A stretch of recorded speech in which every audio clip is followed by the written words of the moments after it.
Это поликлиника номер 1, моя участковая. Оказывается, сильно изменилась. Изменился интерьер, появился даже целый новый этаж, 5-й. Туда идет главная медсестра Айсена Егорова. Никто из пациентов ее не знает. Да, наверное, ни к чему им знать, откуда берутся расходные материалы для лабораторий и процедурных кабинетов, что нужно, чтобы заработали новые рентгены и прочие мудрые аппараты. Айсена Егорова – одно из звеньев, что отвечает за работу большого и скрытого от глаз посторонних механизма под названием поликлиника. Отвечает во все дни недели, кроме субботы и воскресенья. А сегодня пятница. Неделя позади.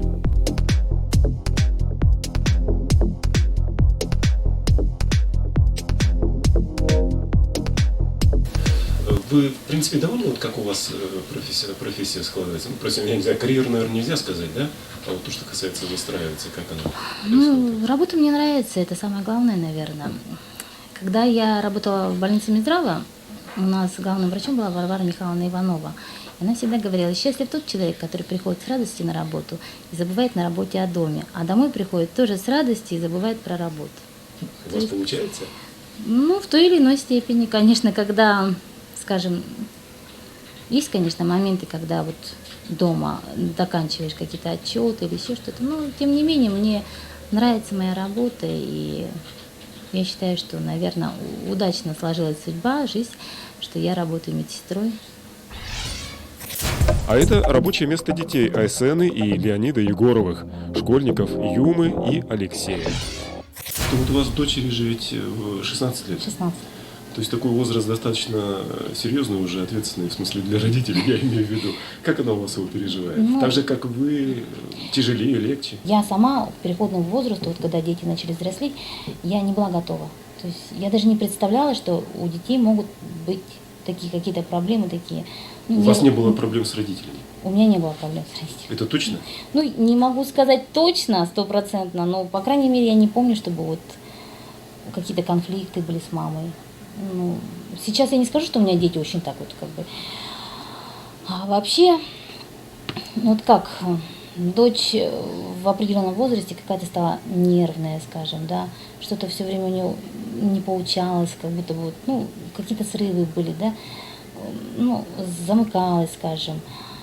И в один прекрасный день как-то такая ситуация была, что она даже сказала, вот, допустим: мама, вот ты думаешь, что ты меня хорошо знаешь, а ты вот знаешь, кто у меня там любимый певец или певица, какой цвет я люблю, что мне нравится кушать. Вот, какие-то вот такие подробности, которые вот я даже после этих слов дочери, я призадумалась, и действительно вот что-то я вот не все знаю в детях своих.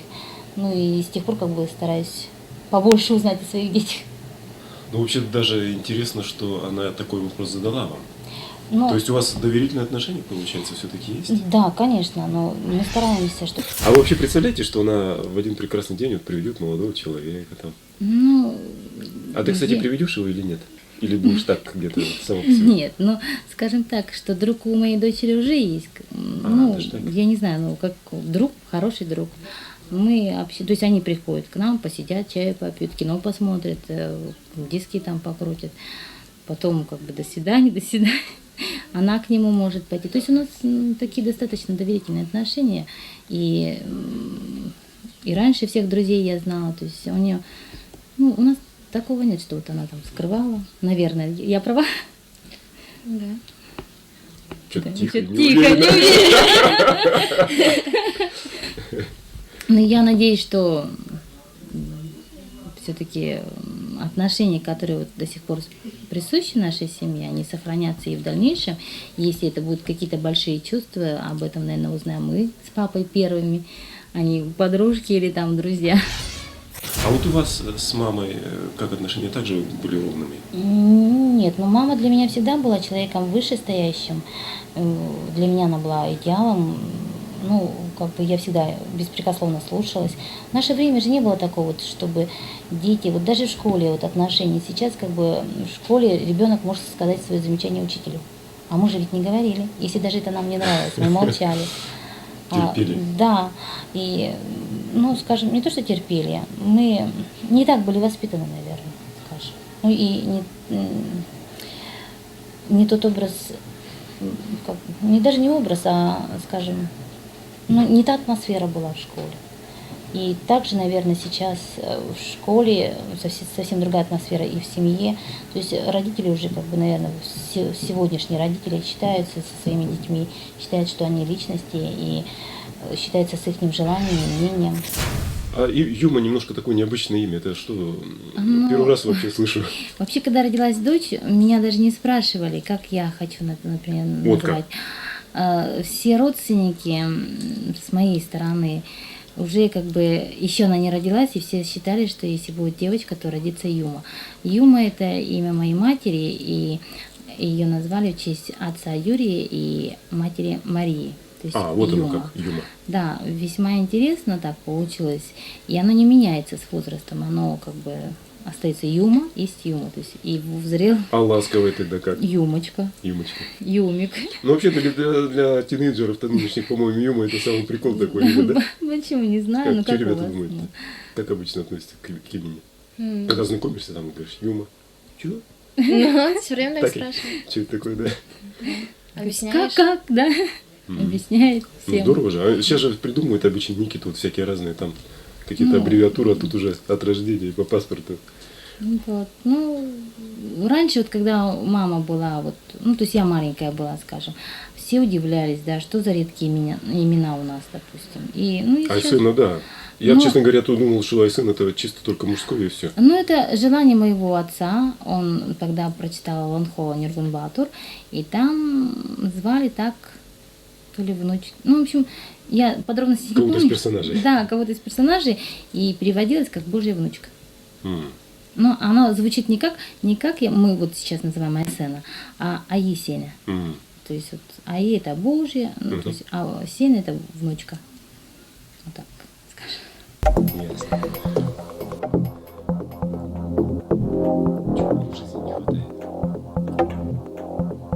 Так и хочется сказать, живет Айсена Егорова со своей семьей, как у Христа за пазухой. А они и в самом деле не жалуются. Ну, по крайней мере, на то, что в быту именуется семейным счастьем.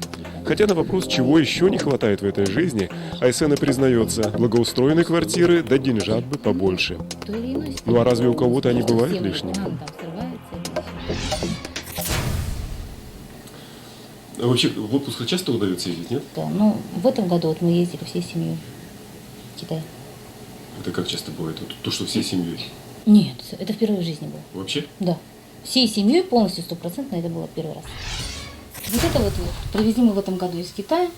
Ну, вот это вот уже давно существует. Это вот мне на работе подарили петуха с большим мешком денег. А это тоже вот подарки. Вот. Черепахи и прочее дела. Да. А это вот записная книжка для детей, когда уходишь на работу, они спят, там можешь написать помыть посуду, позвонить туда-то, принести то-то. Прочитает? Кстати. Ну да, читают, конечно. Вот это вот коллекция зеленого чая. Привезли мы из Китая. А вы этим серьезно увлекаетесь или это как бы Нет, просто это сувенир? просто сувениры. То есть у нас очень много всяких.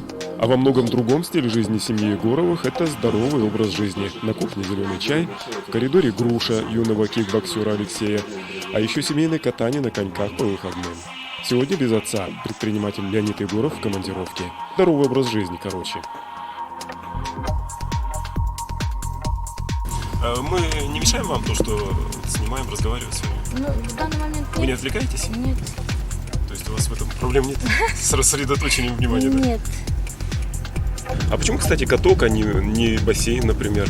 Ну и бассейн в нашей практике был. Мы в одно время всей семьей ходили в бассейн по выходным. Но время мы выбирали очень ранее, скажем, с 9-45, по-моему, были плавания у нас. И ну, с возрастом, скажем, очень трудно просыпаться в выходной день рано. Хочется поспать. Ничего, если я закончу рассказ об Айсене Егоровой словами, что на таких людях держится наше здравоохранение.